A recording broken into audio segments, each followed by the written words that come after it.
ஆண்டவர் இரட்சகருமாக இயேசுவின் இனிதான நாமத்தினால் உங்களை வாழ்த்துகிறேன். நம்முடைய ஆவிக்குரிய சிந்தனைக்காக சங்கீதம் 36:7 நான் வாசிக்கிறேன். தேவனே, உம்முடைய கிருபை எவ்வளவு அருமையானது, அதனால் மனுபுத்திரர் உமது செட்டைகளின் நிழலிலே வந்தடைகிறார்கள். செட்டைகளின் நிழல் நமக்கு உண்டு. அந்த நிழல்ல போயிருந்தாலே அங்கு பாதுகாப்பு மட்டுமல்ல, நமக்கு பராமரிப்பும் ஏற்படும். வேதத்தில் அநேக இடத்தில் சொல்லப்படும் உன்னதமானவருடைய மறைவில் இருக்கிறவன் சர்வ வல்லவருடைய நிலையில் தங்குவான் சொல்லப்பட்டிருக்கிறது. ரூத்தின் புஸ்தகம் 2ஆம் அதிகாரம் 12ஆம் வசனத்தை வாசித்து பாத்தீங்கன்னா, ரூத் என்கிற அந்த இளம் விதவை சிறு பெண் மோவாப் தேசத்தை சார்ந்தவள், கணவனை இழந்து விட்டால், வாழ்க்கை முழுவதும் வனாந்தரம், என்ன நடக்குங்கிற நீ தெரியாது. மாமியாரை நம்பி அந்த மாமியாருடைய ஆண்டவரையும் உறுதியா பிடிச்சுக்கிட்டு திருப்பி மோவாப்ல இருந்து பெத்லேமுக்கு வந்து அங்கு போபாஸ் என்கிற ஒரு மனிதனுடைய வயல்ல வேலை செஞ்சுட்டு இருக்கும்போது அந்த போபாஸ் அந்த ரூத்தை பார்த்து சொல்லுகிறார், உன் செய்கைக்கு தக்க பலனை கர்த்தர் உனக்கு கட்டளையிடுவாராக. இஸ்ரவேலின் தேவனாகிய கர்த்தருடைய செட்டைகளின் கீழ் அடைக்கலமாய் வந்த உனக்கு அவராலே நிறைவான பலன் கிடைப்பதாக என்று சொல்றார்.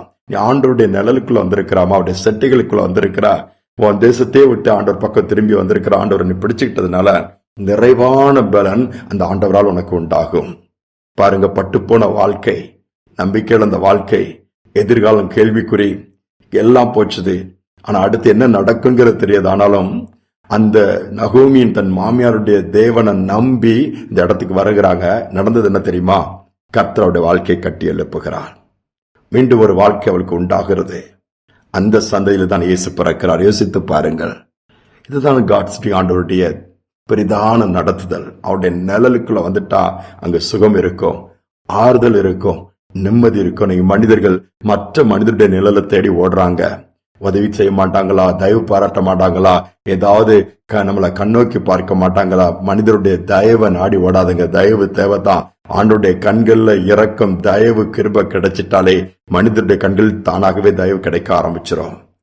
ஆண்டோடைய நிழல்ல இருக்க கற்றுக்கொள்ளுவோம்.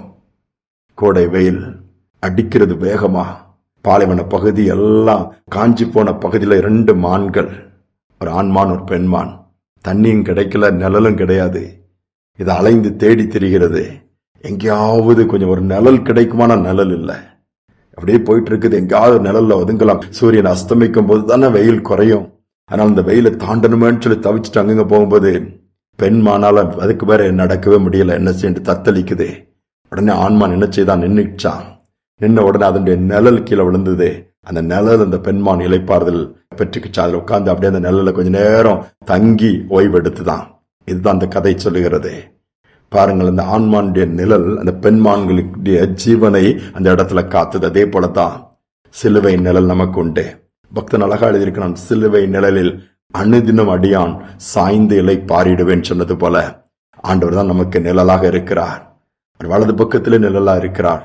பகலிலே வெயில் தாக்கம் இருந்தாலும் எதுவானாலும் இரவிலே நிலவான எதுவான நம்மை சேதப்படுத்துவேன் சொல்லி இருக்கிறார்.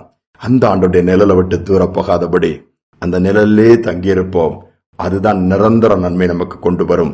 ஜெபிப்போம். எங்கள் அன்பின் தகப்பனே, நீர் எங்களுக்கு நிழலா இருப்பதற்காய், அடைக்கலமா இருப்பதற்காய் ஸ்தோத்திரம் அப்பா. உம்முடைய நிழலிலே வந்த ஒருவரையும் நீர் வெறுமையாக அன்னிப்பனதில்லை, நினைவு கொண்டு ஆசீர்வதித்திருக்கிறப்பா. மோவாப் தேசத்திலிருந்து ஒன்றுமில்லாமல் அந்த ரூத்தினுடைய வாழ்க்கையை கட்டி எழுப்பினதாக வேதத்திலே பார்க்கிறோம். அவனமாகவே இடிக்கப்பட்ட வாழ்க்கையின் பகுதிகள் கட்டி எழுப்பப்படட்டும். உடைக்கப்பட்ட உள்ளங்கள் மீண்டுமாய் உருவாக்கப்படட்டும்.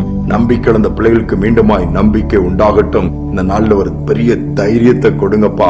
உம்முடைய நிழலை விட்டு வெளியே போயிருந்தா மீண்டும் அவனுடைய நிழலுக்குள் வந்து அடைக்கலம் புகுந்து கொள்ள உதவி செய்யுங்க. அதுதானே பாதுகாப்பு. இந்த பாதுகாப்பு ஒவ்வொரு குடும்பங்களுக்கும் உண்டாயிருக்கட்டும். உம்முடைய நிழலை விட்டு எந்த ஒரு காரியங்களையும் பிரித்து விடாதபடி காத்துக்கொள்ளும். இந்த நாள் முழுவதும் நீர் நடத்தும் துதிகனமை நமக்கு செலுத்துகிறோம். மீட்பர் இயேசு நாமத்தில் வேண்டிக் கொள்கிற நல்ல பிதாவே, ஆமென், ஆமென். கர்த்தருடைய நிழல்ல எப்பொழுதும் தங்கி தாபரிப்போம்.